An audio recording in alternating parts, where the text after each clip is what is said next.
साथियों नमस्कार। ग्लोबल ज्ञान चैनल पे आपका स्वागत है। आज हम बात करेंगे रामसर साइट के बारे में।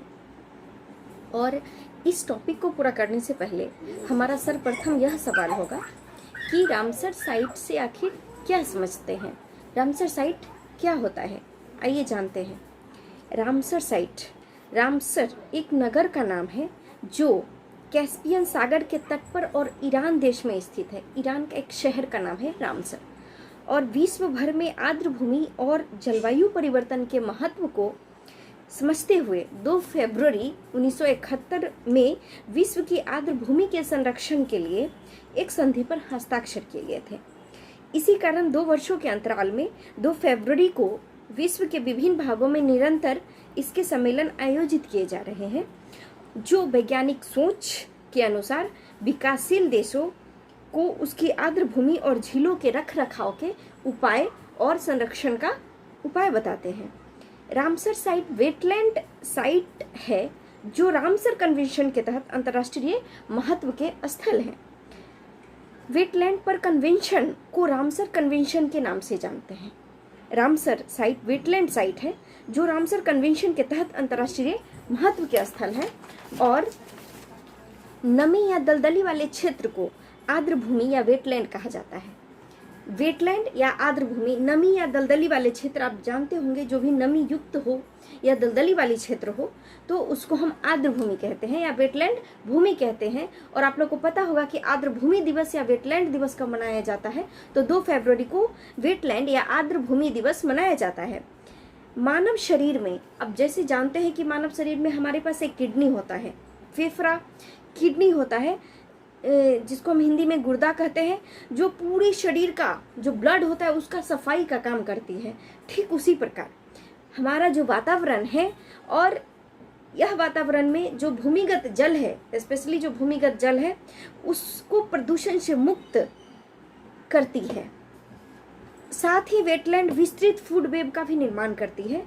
इसलिए इस भूमि को किडनी ऑफ द लैंडस्केप के नाम से भी जाना जाता है और इसलिए इस भूमि को बायोलॉजिकल सुपरमार्केट भी कहा जाता है। बायोलॉजिकल सुपरमार्केट भी कहा जाता है किसको? आर्द्र भूमि को या वेटलैंड को। वेटलैंड को या आर्द्र भूमि को। इन वेटलैंड में उपयोगी वनस्पतियां पाई जाती है और बाढ़ के समय जब इनमें बाढ़ आती है तो अधिकतर जो पानी होती है इसमें समा जाती है ये दलदल भूमि में, जिससे बाढ़ की विभीषिका से काफ़ी हद तक बचाव भी हो जाता है। भारत में भी ऐसे कुछ स्थलों की पहचान की गई है जिन्हें रामसर साइट कहा जाता है।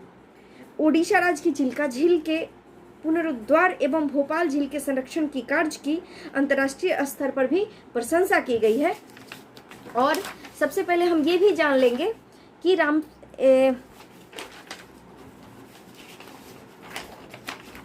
रामसर सूची में अभी भारत के 4 स्थल को भी शामिल किया गया है, जिसमें हरियाणा के 2 एवं गुजरात के 2 स्थल, कुल 4 और भारतीय स्थलों को रामसर संधि के तहत अंतर्राष्ट्रीय महत्व की अंतर्राष्ट्रीय आर्द्र भूमियों के तौर पर मान्यता दी गई है। इस प्रकार देश में अब कुल 46 रामसर साइट की संख्या हो गई है। रामसर स्थलों की संख्या अभी भारत में कुल 46 हो गई है। ये करेंट का सवाल है और आने वाले दिनों में अपकमिंग जो भी परीक्षाएं हैं उसमें ये सवाल पूछा जा सकता है और एग्जाम के दृष्टिकोण से ये काफ़ी ज़्यादा महत्वपूर्ण है। अब देखिए, अब हम बात करेंगे कि आर्द्र भूमि क्या है। तो आर्द्र भूमि का तात्पर्य नमी या दलदली क्षेत्र से है, मैंने अभी बताया। और आर्द्र भूमि की मिट्टी झील, नदी, विशाल तालाब के किनारे का हिस्सा होता है जहां पर्याप्त मात्रा में नमी पाई जाती है। वास्तव में वेटलैंड या आर्द्र भूमि एक विशेष प्रकार का पारिस्थितिकी तंत्र है जो जैव विविधता की दृष्टि से महत्वपूर्ण होता है। जलीय एवं स्थलीय जैव विविधताओं का मिलन स्थल होने के कारण यहाँ वन्य जीवों व वनस्पतियों की प्रचुरता पाए जाने की वजह से आर्द्र भूमि समृद्ध पारिस्थितिकी तंत्र है और इस प्रकार हम इसको पारिस्थितिकी तंत्र का रूप दे देते हैं। अब देखिए, अब हम ये हमारा सवाल ये होता है कि अच्छा इसका महत्व क्या है, ये हमारे लिए कितना मायने रखता है, या पूरे विश्व के लिए, पूरे वातावरण के लिए यह कितना मायने रखता है। आइए देखते हैं। आर्द्र भूमियां पृथ्वी की सतह के एक छोटे प्रतिशत को कवर करती है। फिर भी वे आवश्यक प्रणालियां हैं। ये परिदृश्य की धमनियां और नसें हैं। वे प्रकृति में समृद्ध है और मानव जीवन के लिए महत्वपूर्ण है। वे जल स्रोत और शोधा के रूप में कार्य करते हैं। वे हमारे तटों की रक्षा करते हैं। वे ग्रह के सबसे बड़े प्राकृतिक कार्बन भंडार है। वे कृषि और मत्स्य पालन के लिए महत्वपूर्ण है। आर्द्र भूमि को किडनी ऑफ लैंडस्केप मैंने बताया परिदृश्य के गुर्दे के नाम से भी हम इसको जानते हैं। आइए अब जानते हैं कि रामसर कन्वेंशन क्या है। तो रामसर वेटलैंड कन्वेंशन एक अंतर सरकारी संधि है जो वेटलैंड्स और उसके संसाधनों के संरक्षण और बुद्धिमत्तापूर्ण उपयोग के लिए राष्ट्रीय कार्य और अंतर्राष्ट्रीय सहयोग का ढांचा उपलब्ध कराती है। 2 फरवरी 1971 को विश्व के विभिन्न देशों ने ईरान के रामसर में दुनिया के वेटलैंड के संरक्षण हेतु एक संधि पर हस्ताक्षर किए थे और इसलिए इस दिन विश्व के वेटलैंड दिवस का आयोजन किया जाता है, यानी 2 फरवरी को इसका आयोजन किया जाता है। आइए अब बात करते हैं कि रामसर कन्वेंशन में हमारा जो तय लक्ष्य है वो क्या है।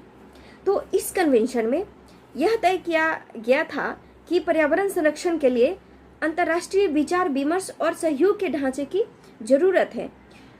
अब हम बात करेंगे कि विश्व आर्द्र भूमि दिवस 2021 का थीम क्या है। तो इसका थीम है वेटलैंड्स एंड वाटर। इसका थीम क्या है? Wetlands and water. 4 जो भारतीय स्थल को शामिल किया गया है। इसमें हरियाणा का 2 स्थल को शामिल किया गया है और गुजरात के 2 स्थल को शामिल किया गया है। तो हरियाणा में विंडावास वन्यजीव अभयारण्य को शामिल किया गया है और सुल्तानपुर राष्ट्रीय उद्यान को शामिल किया गया है। अब गुजरात की बात करेंगे तो 2 गुजरात का भी शामिल किया गया है, जिसमें थोल झील वन्यजीव अभयारण्य है और बाधवाना वेटलैंड्स है। बाधवाना हरियाणा के 2 है, विंडावास वन्यजीव अभयारण्य और सुल्तानपुर राष्ट्रीय उद्यान, और गुजरात का 2 है थोल झील वन्यजीव अभयारण्य और बाधवाना वेटलैंड्स। अब हम देखेंगे कि रामसर स्थल से जुड़े महत्वपूर्ण तत्व क्या है। तो विश्व में अब तक 2429 यानी 2429 रामसर स्थल है और सबसे अधिक यूनाइटेड किंगडम के 175 स्थल इस सूची में अभी तक शामिल है। रामसर सूची में शामिल होने वाले प्रथम स्थल ऑस्ट्रेलिया का कोबर्ग प्रायद्वीप था, जो 1974 ईस्वी में इसको शामिल किया गया था। ये प्रथम था जो ऑस्ट्रेलिया का था। और 1981 में चिल्का झील को रामसर कन्वेंशन के तहत अंतर्राष्ट्रीय महत्व की पहली भारतीय आर्द्रभूमि के रूप में नामित किया गया था। भारत का सबसे बड़ा आर्द्रभूमि स्थल सुंदरवन वेटलैंड जो वेस्ट बंगाल में आप लोग भली भांति जानते होंगे, और सुंदरवन में सुंदरी वृक्ष पाए जाते हैं, इसलिए उसको सुंदरवन भी कहते हैं। और भारत का सबसे छोटा आर्द्रभूमि स्थल रेणुका वेटलैंड जो हिमाचल प्रदेश में है। तो आइए अब जानते हैं कि वैश्विक आर्द्रभूमि संरक्षण का पहल किस प्रकार हुआ था।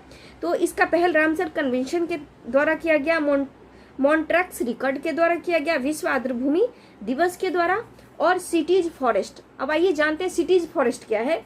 तो ये सिटीज फॉरेस्ट एक वैश्विक अभियान के द्वारा भी इसकी पहल की गई है और यह वनों से जुड़ने के लिए दुनिया भर के शहरों के साथ मिलकर काम करता है। साथ ही शहरों में जलवायु परिवर्तन से निपटने तथा जैव विविधता की रक्षा में मदद करने के लिए आर्द्रभूमि के कई लाभों पर जोर देता है। अब भारत द्वारा संरक्षण के क्या प्रयास किए गए हैं, आइए देखते हैं। जलीय पारिस्थितिक तंत्र के संरक्षण हेतु राष्ट्रीय योजना NPCA, आर्द्रभूमि संरक्षण और प्रबंधन अधिनियम 2010, ये सब पहल किया गया है। आर्द्रभूमि संरक्षण और प्रबंधन अधिनियम 2017, और इसरो ने वर्ष 2006 से वर्ष 2011 तक रिमोट सेंसिंग उपग्रहों का उपयोग करके राष्ट्रीय आर्द्रभूमि इन्वेंटरी और आकलन का कार्य किया है तथा भारत में लगभग 2 लाख आर्द्रभूमियों का मानचित्र किया है। तो यह इसरो का भी बहुत बड़ा योगदान रहा है। अब हम बीपीएससी के दृष्टिकोण से देखें कि रामसर साइट में बिहार का कौन से ऐसे स्थल है जो शामिल है। तो बिहार का एक ही स्थल है अभी तक पूरे भारत में कुल 46 है, जिसमें बिहार का एक है, उसका नाम है काबर ताल है इसका नाम। साथियों, आशा करती हूँ यह वीडियो आपको बहुत ही ज़्यादा महत्वपूर्ण और एग्जाम के दृष्टिकोण से बहुत अच्छा लगा होगा। बहुत बहुत धन्यवाद। नमस्कार।